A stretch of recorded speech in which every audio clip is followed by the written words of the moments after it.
tema es que todos están trabajando a full. Yo ayer hablé con gente del oficialismo y a pesar de que Bauzá estuvo todo el fin de semana en Mendoza, fue uno de los que timonió desde allá junto con Maskin para pasar lista y bueno, ver que todo esté ok para que mañana los diputados, por lo menos del PJ, estén todos sentados, ¿no? Lo que pasa es que, imagínate los tipos que vienen de las provincias. Oh, el chino. Con todos los gobernadores. No sabés la merda que tengo. ¿Qué tenés? Impresionante. ¿De qué es el tema? No sé Vení, por dónde sentate, empezar. contá. El tema de la aduana. Aduana. El tema de aduana. A ver, corte un cachito, corte un cachito. Escúchame. Bueno, escúchame. Estuve con unos tipos que están conectados con la aduana. Sí. Un miedo tenían para hablar impresionante. No sé cómo empezar. El tema es así. Vos sabés que en el código aduanero, la valoración o la evaluación, digamos, de los productos que se importan o se exportan, se hace de 4 formas. Por la cantidad, por la calidad, por el valor que tienen y por la especie que son. Es decir, la especie significa qué componente tiene, si tiene más, por ejemplo, poliéster que lana, sí, etcétera, etcétera. Ahora, la papa, según me cuentan estos tipos, está en la valoración. En la valoración. ¿Cuánto cuesta? Claro, por ejemplo, las empresas que en origen subfacturan el valor del producto, sí, para pagar menos impuestos, sí, y aparentemente habría una organización montada espectacular, que se habría montado allá por la década del 70, se habría estructurado y organizado. ¿Del 70? Del 70, sí, donde participa gente que está dentro de la aduana, gente de policía aduanera, y aparentemente algunos, ¿cómo se llama?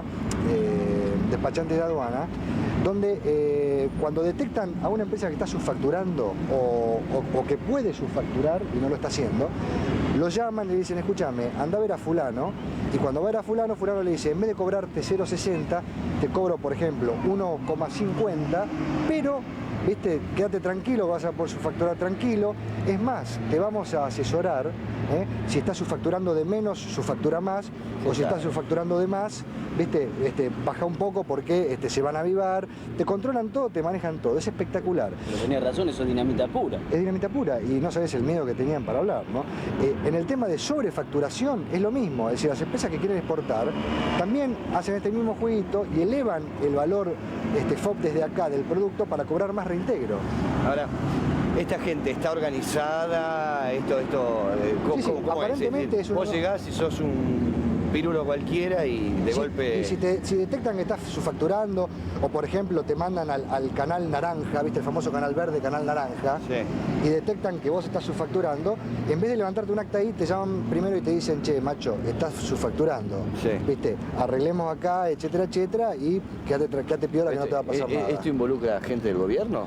Bueno, yo pregunté específicamente si el gobierno tenía que ver con esta maniobra, y me dicen que no, que esta es una organización que es preexistente al gobierno, te digo, fue organizada, antes se hacía en forma individual, y en la década del 70 se estructuró y se organizó. O sea que esto, digamos, ha sucedido en el gobierno militar, con los radicales, con este gobierno, es independiente el gobierno, ahora, pero no menos poderoso, es muy poderoso. ¿Hay algún juez ya investigando el tema? ¿O vos estás dando la punta para que se investigue? No, yo creo que esto la justicia evidentemente lo debe estar investigando y supongo que lo investigará. De hecho, todo este tema, esta charla con esta gente surge porque habría, digamos, una tendencia dentro de algunos grupos, dentro del propio gobierno, de intentar privatizar la parte de valoración de aduana, como se han hecho en otros países. Para terminar con esto. Para terminar con esto. Hay empresas internacionales, incluso nacionales, que estarían interesadas en poder manejar la valoración, y si esto se hace en forma transparente o transparenta, digamos, el mecanismo, sería muy piola, ¿no? Ahora, yo creo que esto deberíamos tocarlo, digamos, con mucha cautela, porque me parece un negocio muy complicado, ¿no? Y ahora encima con el tema de la aduana, con todos los antecedentes que hay, creo que muy poca gente va a querer hablar. Lo más probable es, como decía Darío, el tema de la justicia que tenga que investigar esto, ¿no? ¿Sabés cuánto me decía esta gente que el Estado pierde por el tema famoso de la valoración en aduana? No. Aproximadamente más de $1.000 millones por año. Y podría, mucha plata. Podría reducirse algún impuesto si se llega a cobrar todo esto, este ¿no? paquete fiscal, por ejemplo. Muy bueno. ¿Qué sé? No sé cómo lo vamos a tocar. Esta noche veremos cómo lo tocamos. Ok, bueno, vamos, muchachos.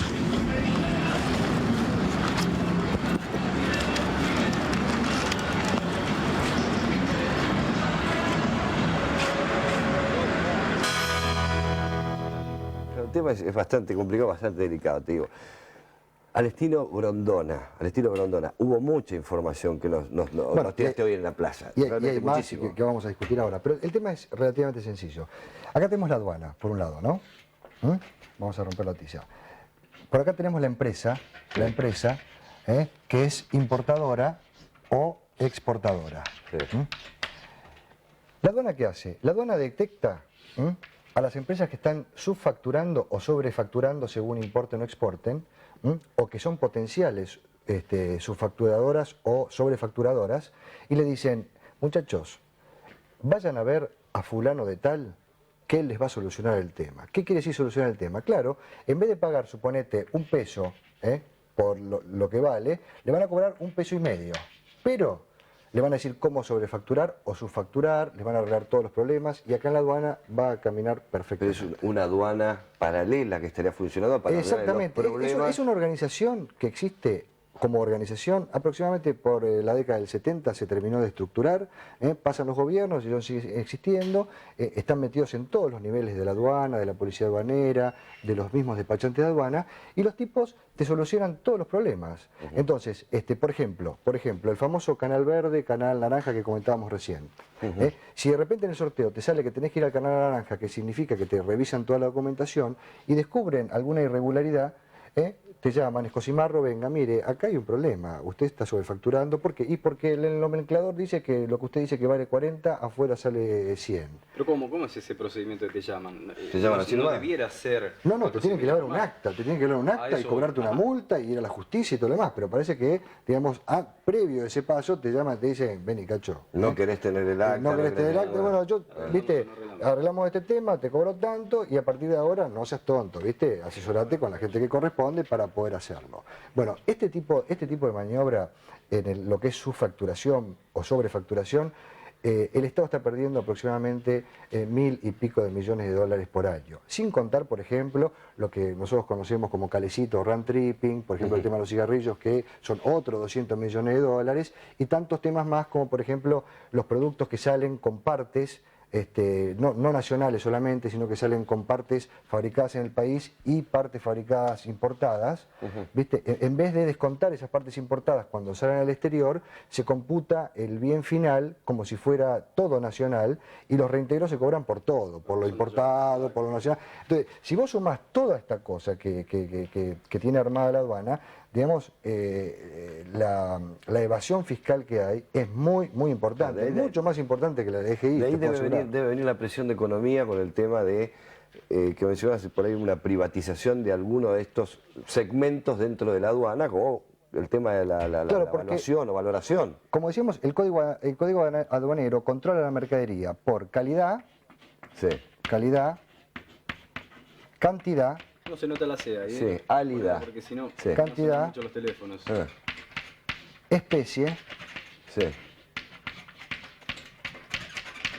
especie y valoración. Esta es la parte importante. Acá está la madre del borrego, porque la calidad es muy difícil mentirla.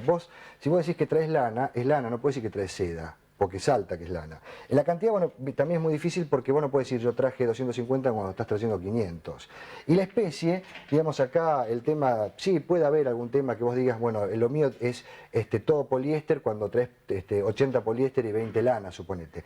Pero en el valor que vos le ponés, en el exterior a tu mercadería, si vos tenés bien montada la red, viste, vos perfectamente puedes decir que lo que allá afuera te sale 80, te sale 60 la factura. Y vos, en vez de pagar impuestos por 80, pagás por 60. Todo esto, esta organización que existe en la aduana, te lo arregla. Bueno, esa debe ser la preocupación de economía, sinceramente, porque estaban trabajando activamente con el plan de privatizar este segmento, porque pasando justamente al sector privado, valga la redundancia, sería una forma de autocontrol entre ellos. Y ya el Estado tendría mejor recaudación, no habría tantos ilícitos, y bueno, una cosa es que se controle desde el Estado hacia el sector privado, o sea, los resultados que hay en cuanto a la evasión impositiva. Y otra cosa es que los mismos del sector privado, que son exportadores e importadores, se autocontrolen. Ese debe ser un punto central. Bueno, es muy delicado el tema. Vos sabés que este tema del valor de la aduana se ha privatizado ya en muchos países del mundo, porque, digamos, acá están los ilícitos y significa mucha pérdida de ingreso para el país en donde sea. Entonces, hay muchas empresas internacionales y creo que hay locales también que estarían interesadas en llevar a cabo esto. Esto podría llegar bien hecho, bien armada la privatización y bien controlado, podría transparentar muchísimo el proceso de todo lo que entra y lo que sale de la aduana, y el gobierno o el país en definitiva podría ahorrarse, digamos, un montón de impuestos y un montón de aumentos y todo este tipo de medidas y paquetes que tiene que adoptar, digamos, donde siempre evidentemente se perjudica la gente, ¿no? Uno de los datos interesantes que ya habías dado en el tape, ¿desde cuándo viene esto? Esto viene desde, digamos, en forma individual, vaya uno a saber, así como organización, según me cuenta gente muy ligada a la aduana, desde la década del 70. Esto quiere decir, digamos, que no es de este gobierno, sino que esto viene ya de la época de los gobiernos militares, el radicalismo, este gobierno. Es un mal que evidentemente hay que erradicar, ¿no? Porque, digamos, los impuestos son terroríficos. Vamos a ver lo que hacemos con toda esta información, que es bastante delicada. Sí, sí, después vamos a ir ampliando. El gráfico claro. El gráfico claro.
Realmente me pareció bastante profundo el tema de la investigación. Ojalá que el tema judicial trabaje activamente. Pero al margen de esto, el Poder Ejecutivo está sumergido en la negociación, el debate parlamentario, y hoy estuvimos con Rucauf.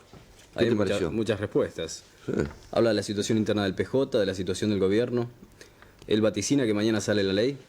Yo lo veo un poco duro, va a ser tema de otra charla que vamos a tener en otro bloque. Habla de la oposición, habla de las oficinas golpistas. No sé si querés sugerir algo. Por De Cavallo, y si escuchamos el tema. Claro, exacto. Presidente, el fin de semana en Mendoza habló de las oficinas golpistas. ¿Esto es información de Carlos Rucauf o se colige en base a informes de inteligencia?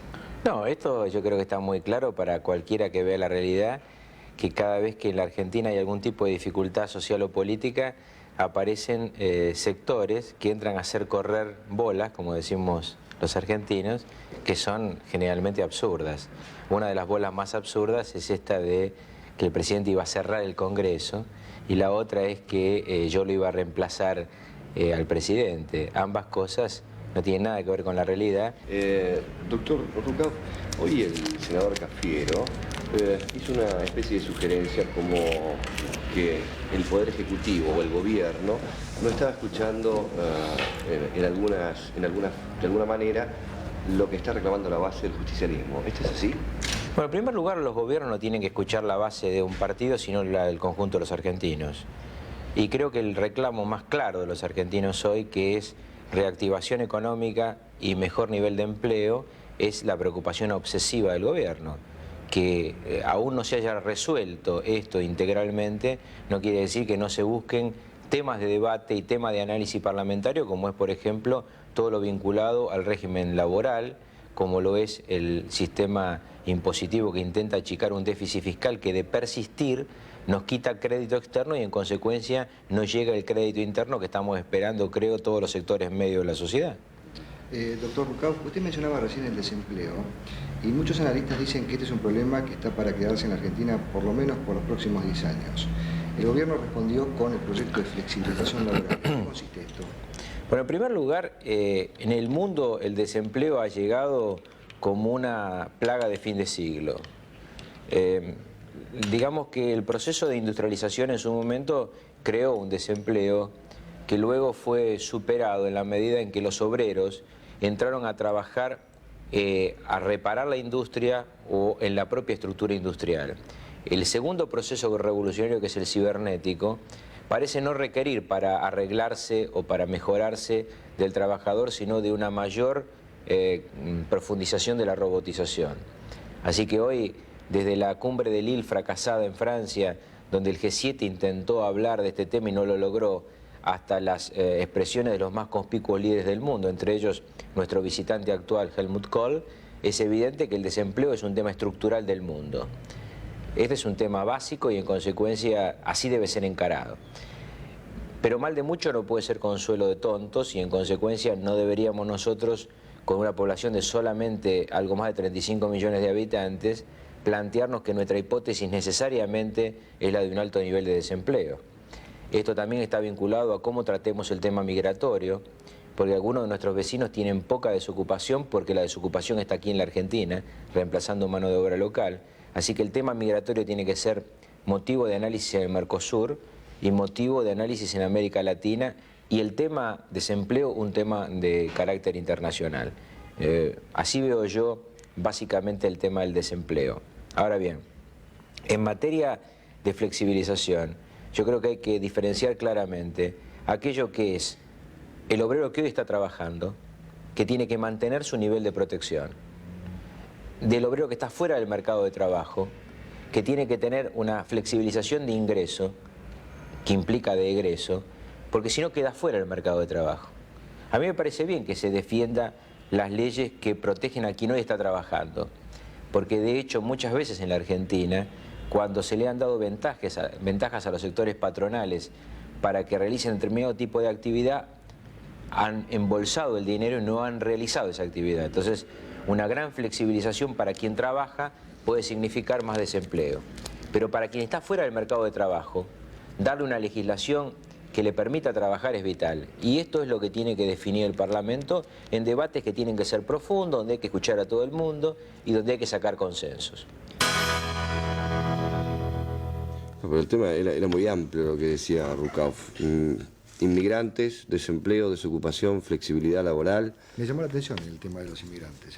Esta cuestión de los inmigrantes la ha tocado el propio presidente en algunas ocasiones, porque ¿por qué se da esto y por qué lo dicen? En la Argentina existe un salario mucho más alto que los países limítrofes, por decirlo de alguna forma. Entonces el gobierno sostiene que aquellos inmigrantes que vienen a la Argentina a trabajar colaboran para engrosar y para aumentar el nivel de trabajo negro que existe. Y eso también ayuda a incrementar las cifras de desocupación. Por eso que se proponen controles, no por ahí cerrar las fronteras, como alguien dijo, ni mucho menos, sino controles para que los inmigrantes que vienen de Bolivia, que vienen de Paraguay, que vienen de Brasil, tengan trabajo, pero trabajo en blanco. Porque si no se dan situaciones inclusive hasta de semi-explotación que han sido comprobadas por la justicia, ¿no? Claro, pero después uno de los temas que te quería preguntar a nivel de análisis político, porque justamente el tema de desempleo, flexibilización laboral, el presidente estaba hoy tocando el tema de los decretos y dando tiempo.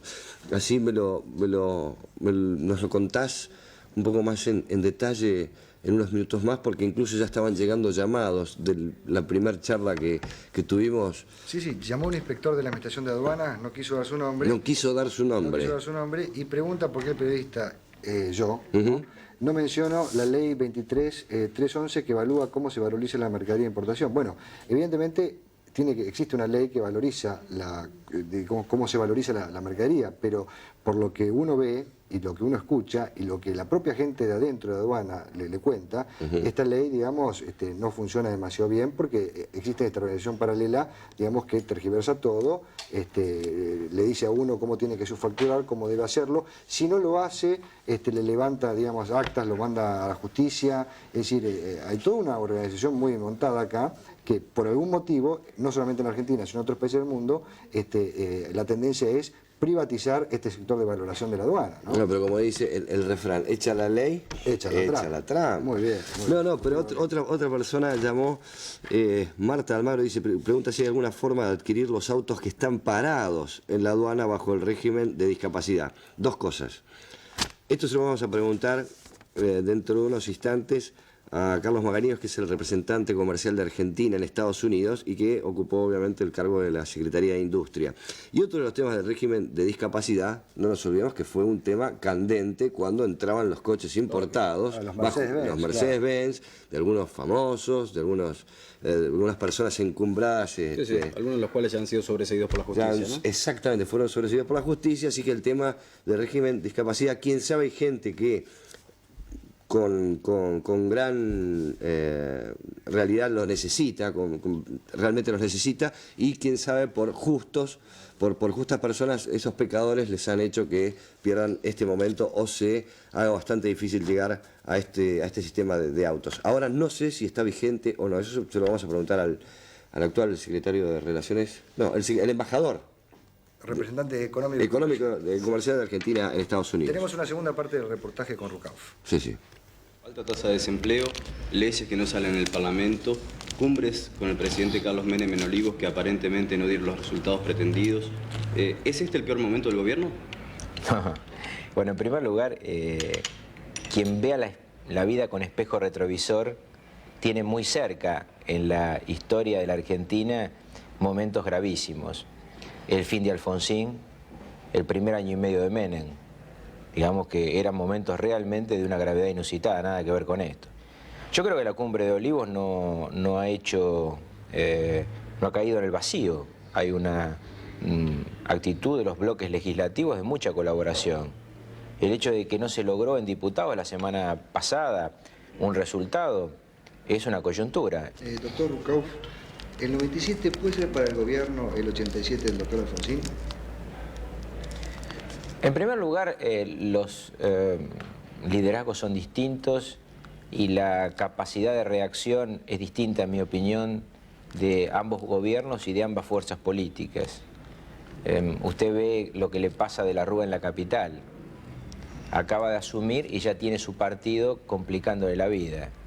Esto ya ocurrió durante el gobierno radical. En general, cuando los radicales gobiernan, tienen una profunda dificultad con su estructura partidaria, cosa que no le pasa al justicialismo, por más que, naturalmente, como en toda fuerza política hay discusiones, y bueno es que las haya, pero al momento de la definición se acompaña al presidente. En la revista Noticias, el ministro Cavallo dijo que si el presidente Carlos Menem fracasa, la alternativa en el 99 es él. ¿Usted ve esta posibilidad? Yo creo que soñar es una característica natural del ser humano, así que todo el mundo tiene derecho a soñar. ¿Usted considera que Cavallo es un sueño? No, creo que soñar con posiciones es parte de la naturaleza de la vida. Digamos, todo ser humano tiene una dosis importante de utopía, ¿no? A mí me hubiera gustado jugar de 10 en la primera de Racing también. Prefiero que juegue la 10 de Boca, pero ya está Maradona y parece que vuelve. Pero el tema del sueño de Cavallo es bastante duro, ¿eh? Cavallo es un soñador, según el vicepresidente, ¿no? Sí, yo no sé hasta qué punto está la situación de esa, si lo extrañan o no a Domingo Cavallo, si lo extrañan o no a Bauzá. Ahora, fue contundente. Según él, mañana hay quórum. Mañana hay quórum, y fue contundente también con el 97 y el 87, vos le preguntaste que para el oficialismo es un tema demasiado duro. Realmente tienen muchísimo temor al 97 porque confluyen muchos factores. Confluyen las internas, el Menem que no tiene reelección, el dualdismo, el orteguismo, muchos factores que hacen que ese año sea para el menemismo un año crucial. Y bueno, hay mucho todavía tela para cortar. Y bueno, en unos instantes vamos a hablar con el radicalismo, si va a haber quórum o no mañana, el análisis de Darío. Una diputada disidente. Una diputada disidente. Del PJ. Del PJ. Y otros detalles más que tienen que ver con lo que fue la reunión de gabinete, con lo que fue el tema de los recortes posibles que van a haber. ¿Vos tenés algo de ANSES para después? Algo del ANSES. ¿Banco Nación? Banco Nación. Bueno, hay muchísimo. Hay muchísima información todavía.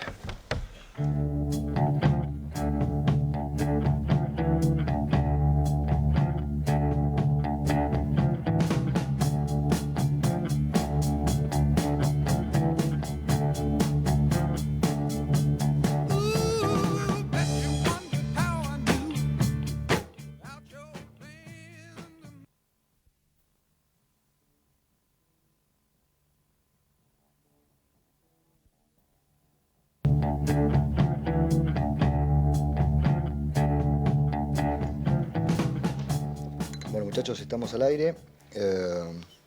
Estuvimos con Federico Storani. Sí, hoy estuvimos con Storani. Yo no sé qué va a pasar mañana, insisto, mañana va a ser fundamental, ¿eh? Hablando de Storani, ayer no se sabía si el jefe del bloque era Jesús Rodríguez o Storani, ¿eh? Ah, qué bueno. Todos salieron a hablar, todos opinaban. Melchor Pose, como vicepresidente del partido, también jugó la suya. No sé si con conocimiento, ¿no?, de lo que pasaba en el Parlamento, pero bueno, por ahí el propio Storani... Él no quiere sentarse. Él no quiere sentarse. ¿Y que Storani qué dijo? No sé. Ahora lo vamos a escuchar.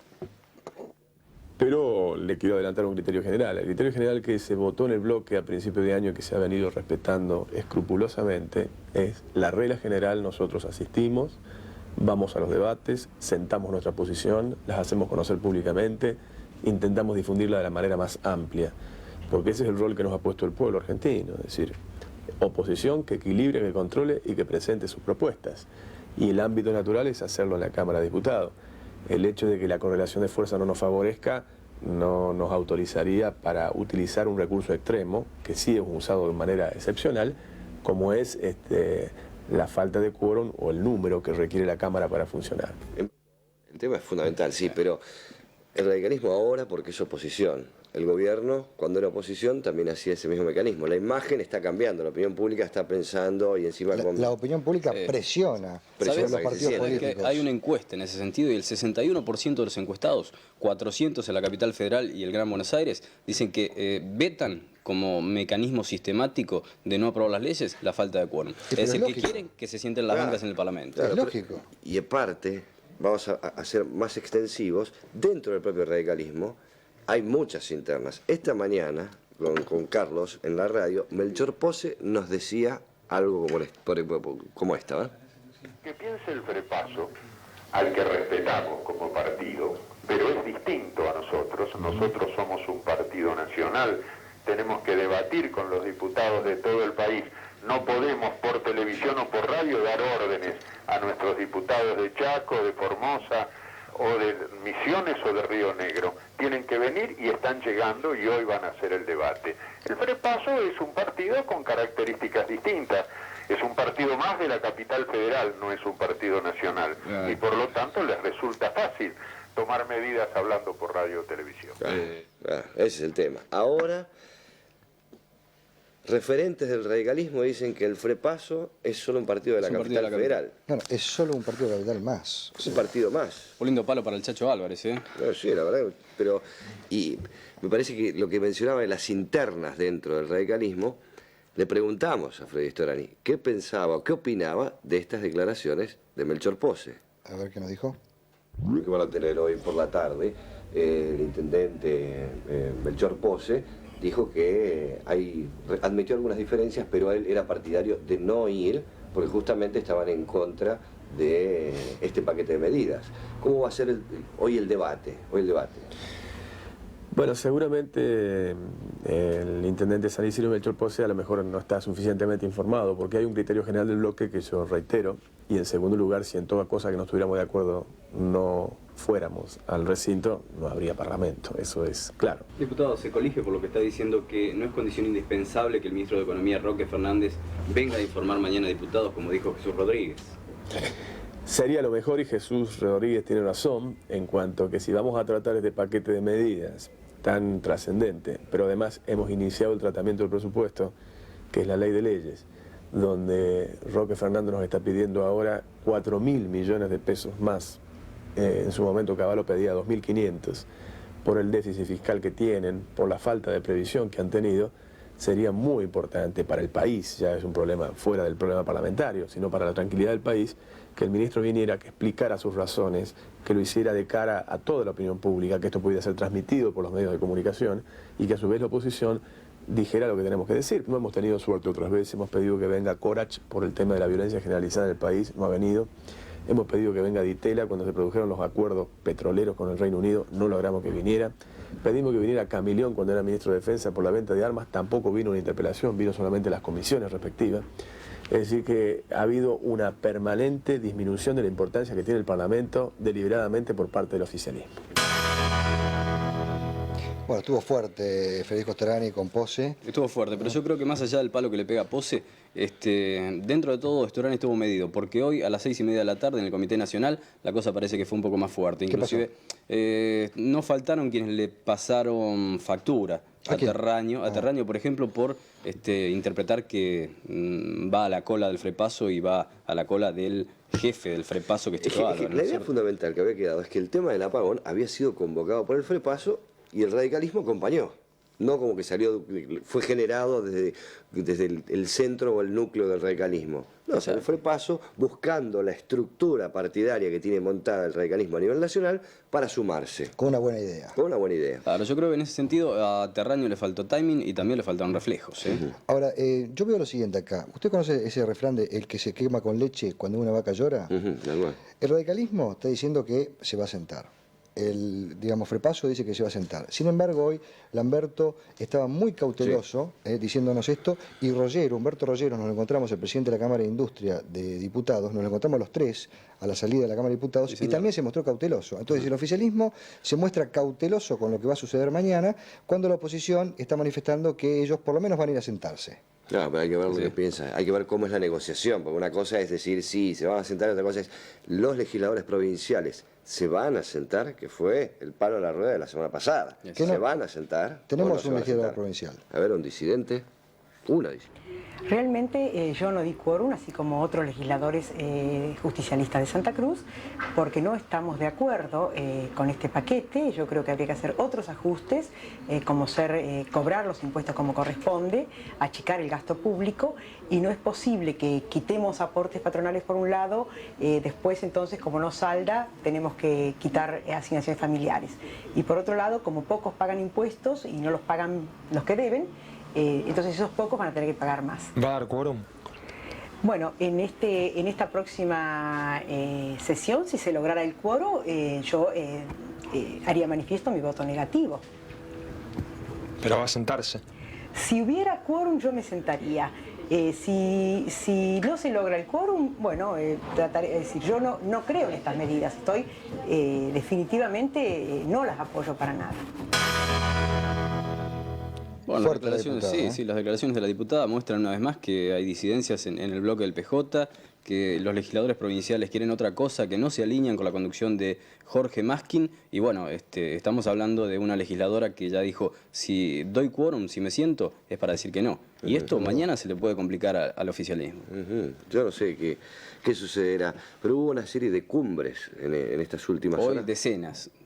A ver, algunas así al toque que hayan para coincidir en 130 diputados. Estas cumbres fueron precedidas por intensos llamados de Eduardo Bauzá, que pasó el fin de semana en Mendoza, pero que estuvo con el teléfono durante todo el día tratando de aglutinar a la tropa para que mañana estén todos sentaditos. Maskin esta tarde dijo, bueno, tenemos una estrategia propia para conseguir el quórum. Él cree que va a sentar 120 diputados y que posiblemente con los diputados provinciales sean unos 124 o 125, con lo cual sí obligarían a la oposición a sentarse y debatir. Pero me parece que Maskin y algunos legisladores del PJ tienen una visión demasiado optimista. Mañana va a ser muy, pero muy duro, y bueno, que a nadie se le ocurra, como la semana pasada, tener una descompostura estomacal, porque lo llevan con pañales a la sesión. Bueno, o un carbón del tamaño de este micrófono, más o menos. Por ejemplo. ¿No? Bueno, vamos a un corte y después seguimos. Señor.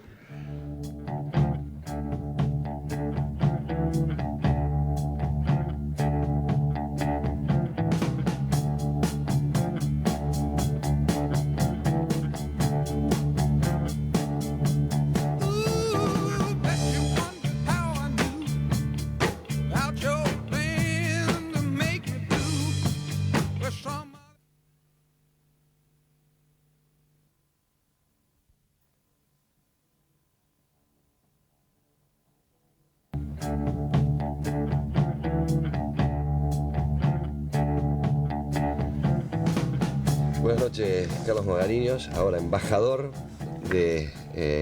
representante comercial de Argentina y Estados Unidos. Sabemos que está en una visita así fugaz, y gracias por haber venido esta noche. Gracias por invitarme. Dos o tres preguntas cortas, no lo detenemos tanto tiempo. Primero, como ahora embajador, representante comercial de Argentina y Estados Unidos, la relación comercial entre Argentina y el país del norte. ¿Cómo está a nivel comercial? ¿Avanza? Bueno, sí, el comercio ha crecido mucho. Desafortunadamente tenemos un déficit comercial con Estados Unidos, pero eso es bastante razonable teniendo en cuenta la dinámica de exportaciones e importaciones de los dos países.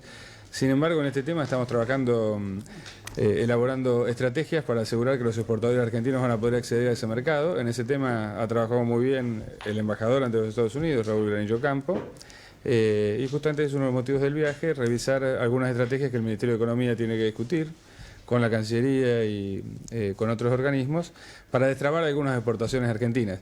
Hay un mito en torno de que Estados Unidos es un país muy abierto, para algunos productos es un país muy cerrado. ¿Pero es por problema de calidad de productos argentinos? No, es un problema de competencia. Sí, hay productos en los cuales no les conviene que haya mucha competencia y usan todos los mecanismos que tienen dentro de la Organización Mundial de Comercio para limitar la posibilidad. Pero ellos dicen nosotros tenemos que abrirnos. Bueno, pero es el discurso que hacemos todas las naciones, nosotros decimos lo mismo. Ahora lo traigo a su exfunción como ex secretario de Industria. ¿Cómo ve, después de estar un mes afuera, cómo ve en este regreso, cómo ve la industria nacional? Bueno, hace 2 meses y medio que me fui ya. Yo creo que la industria está respondiendo bastante bien, sin duda, como informó el actual secretario de Industria, la producción está creciendo, yo creo que en los próximos meses todavía ese crecimiento se va a sostener, pero es un tema que hay que estar mirándolo todos los días, porque cualquier incertidumbre, cualquier afectación sobre los planes de inversión puede generar en el mediano plazo alteraciones en el nivel de actividad. Yo, sin embargo, estoy confiado de que la industria va a seguir trabajando de ese modo, sobre todo porque es el negocio de los industriales, más allá de cómo están influyendo las condiciones de corto plazo. Ahora, este sistema de flexibilización laboral que se está tratando de llevar al Congreso, iniciativas del Poder Ejecutivo, ¿va a generar nuevos empleos? Porque la reducción de aportes patronales no se tradujo en esto. Este plan de flexibilidad. Bueno, es una buena pregunta esa. La flexibilidad, ella sola, no es la que genera empleo. Genera empleo. Lo que genera empleo es la disminución del costo laboral. Uno cuando está en el gobierno tiene que simplificar el discurso. Nosotros decimos la flexibilización genera empleo porque pensamos que la flexibilización, estamos seguros, es lo que va a bajar el costo del trabajo.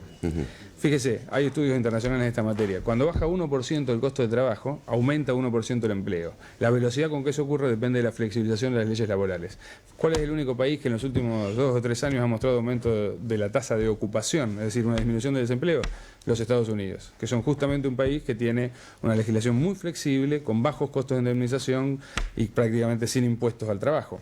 Ese es el modelo que estamos proponiendo. Yo creo que hay una confusión en la discusión que se plantea. Escuchaba que el nuevo secretario general de la CGT propone un nuevo contrato social. Eso no es más ni menos que la propuesta de una nueva legislación laboral.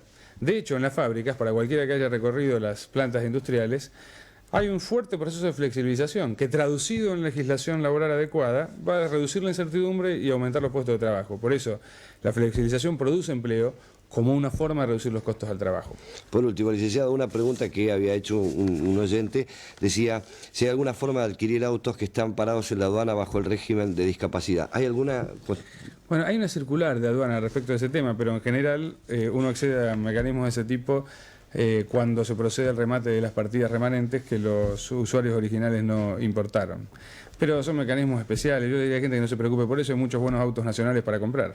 Muchas gracias, Magariños.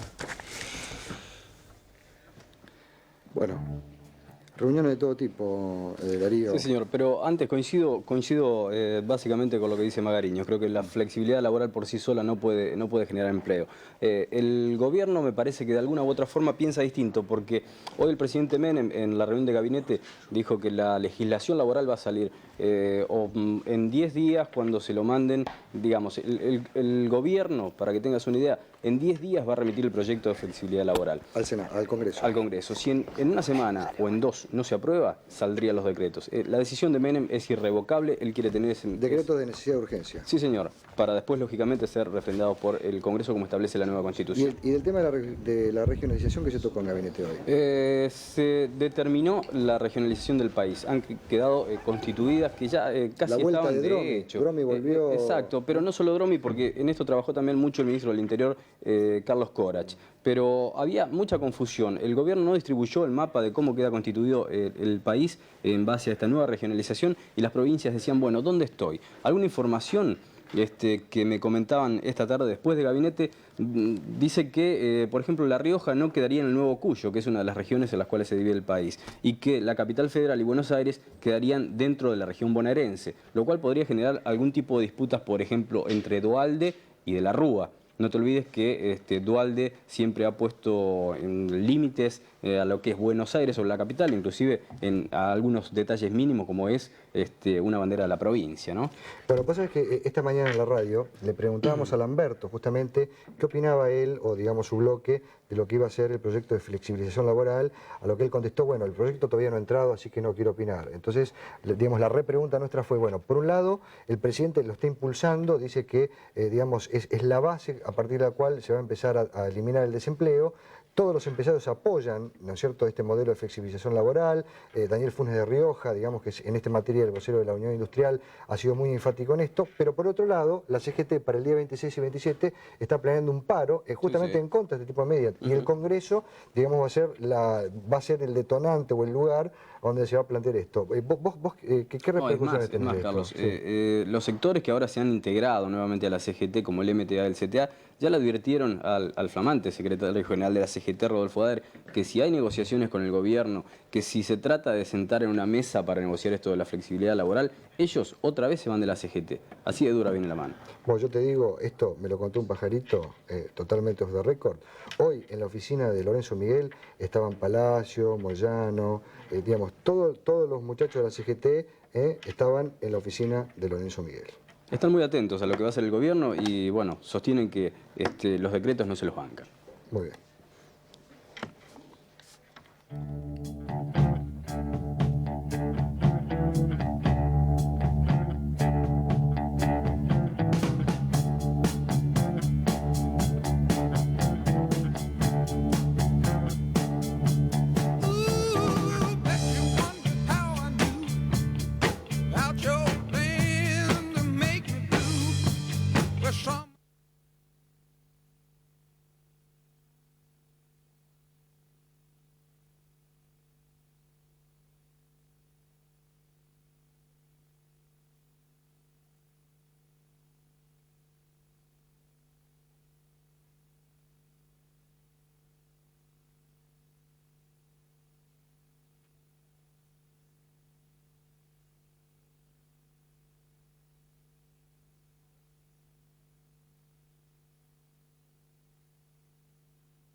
¿Qué pasa, Alfredo? No sé.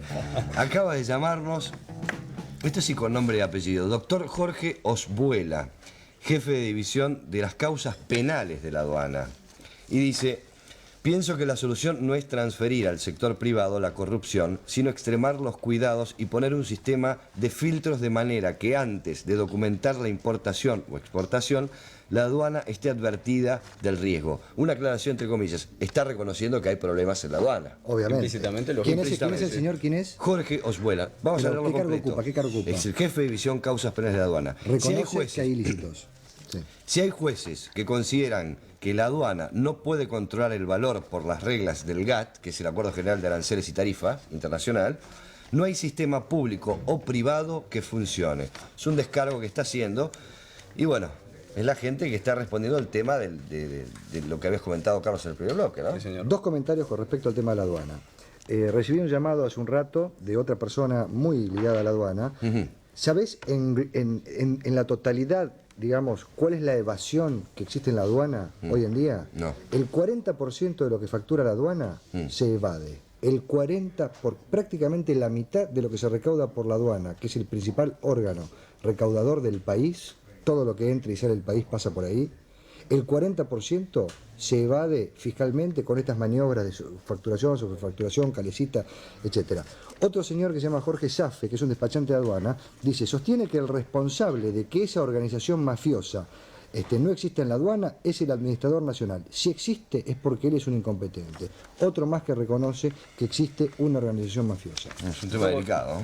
Te voy a leer uno que no tiene que ver con la aduana, sino con los radicales. Gustavo de San Isidro dice: lo que opina el doctor Pose me parece justo, porque no se le puede dar quórum al gobierno después del apagón en que triunfó el pueblo. No hablamos del apagón, el apagón fue la semana pasada, todo el mundo lo recuerda, fue el jueves, fue un apagón importante, realmente muy importante, al gobierno le dolió, lo sintió, pero hay algunas cosas para decir. El apagón no puede embriagar a la oposición, y el apagón lo que hizo fue marear de alguna forma al Chacho Álvarez y a Terraño, que salieron inclusive menos porcentaje de Terraño que el Chacho Álvarez, hablar de una posible alianza electoral para el 99. Que no confundan, yo creo que una cosa fue el apagón, fue la protesta, fue la disconformidad con algunas medidas del gobierno nacional, pero otra, hablarle a la gente y tratar de traducir este apagón en una alianza electoral, bueno, ¿verdad? Mirá lo que será el mareo, que hoy el intendente Pose sale a decir que el FREPASO es un partidito capitalino, cuando ellos son una organización a nivel nacional. Yo creo que, digamos, esta luna de miel que han tenido después del apagón, evidentemente los ha mareado. Porque además, el apagón, mal que les pese a todos, fue propuesta del FREPASO. Algunos dicen que el más mareado es Chacho Álvarez, y te digo por qué. Porque aparentemente habría violado algunos secretos de reuniones reservadas en las cuales se buscan coincidencias para las elecciones después del 97. Por el 97, ¿qué va a hacer? Va a dejar establecido quién es la real oposición, radicales o el FREPASO. Y ahí, a partir de ese momento, se va a poder empezar a hablar y a pensar en el 99. Dos puntos, así damos una vuelta de página con lo que fue hoy también la reunión de Gabinete Nacional. Una información que también va a tomar cuerpo en el corto plazo. Quizás, y que la van a ver mañana en los diarios. La van a ver mañana en los diarios. El gobierno está tomando una iniciativa de tratar de reducir el costo y el gasto público. Una tiene que ver con el tema jubilados.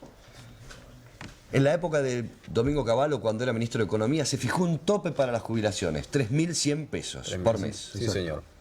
Hoy el presidente Carlos Menem le pidió al ingeniero Perversi, que está a cargo asesorando al ANSES, haciendo un trabajo de pulir todas esas causas, jubilaciones, truchas y todo ese tipo de cosas, que ya ha ahorrado desde diciembre que asumió el cargo hasta el día de hoy 195 millones por ese tipo de causas y en total 250 millones.